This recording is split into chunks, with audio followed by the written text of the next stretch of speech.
नमस्कार। प्रस्तुत है आज का चिंतन। रोटी का स्वाद वह जानता है जिसने परिश्रम करने के पश्चात क्षुधार्त होकर ग्रास तोड़ा हो।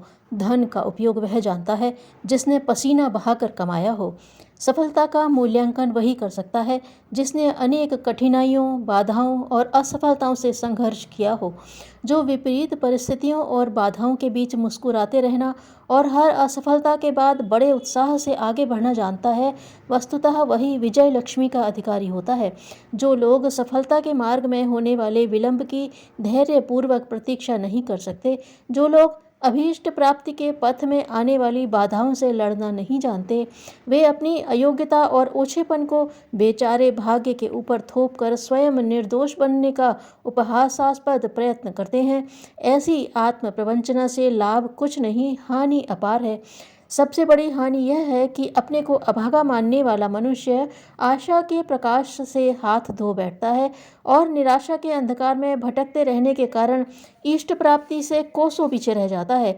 बाधाएं, कठिनाइयां, आपत्तियां और असफलताएं एक प्रकार की कसौटी हैं जिन पर पात्र कुपात्र की खरे खोटे की परख होती है। जो इस कसौटी पर खरे उतरते हैं, सफलता के अधिकारी सिद्ध होते हैं, उन्हें ही इष्ट की प्राप्ति होती है। वस्तुतः सुविधा और संपदा ही सब कुछ नहीं है। आदर्शों को चरितार्थ करने में यदि उपलब्धियों का परित्याग करना पड़े तो उसमें भी हानि नहीं। भारत को राजगद्दी मिल रही थी, पर उन्होंने अनीति के आधार पर उसे स्वीकार करने से स्पष्ट इनकार कर दिया। इतना ही नहीं, वे अपनी निष्प्रहता को सिद्ध करने के लिए राम की तरह जटाजूट धारण करके घर में ही वनवासी की तरह रहे। सिंहासन पर राम की ही चरण पादुका प्रतिष्ठित की। इस प्रकार की आत्मीयता से ओतप्रोत त्याग और कर्तव्य की पारिवारिकता ने ही राम के परिवार को जन जन का आराध्य बना दिया।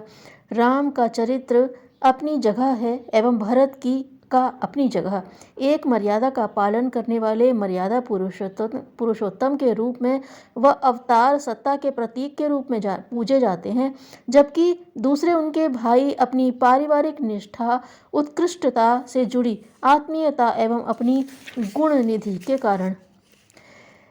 आलस्य मनुष्य का परम शत्रु है। शरीर को सजीव होते हुए भी निर्जीव स्तर का बनाकर रख देता है।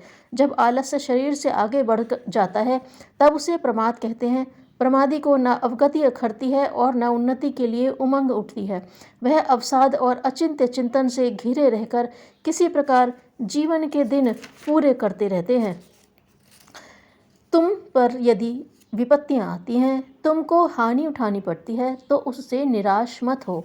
दूसरे के पाप युक्त व्यवहार की निंदा करना और उन व्यक्तियों का विरोध करना बंद कर दो।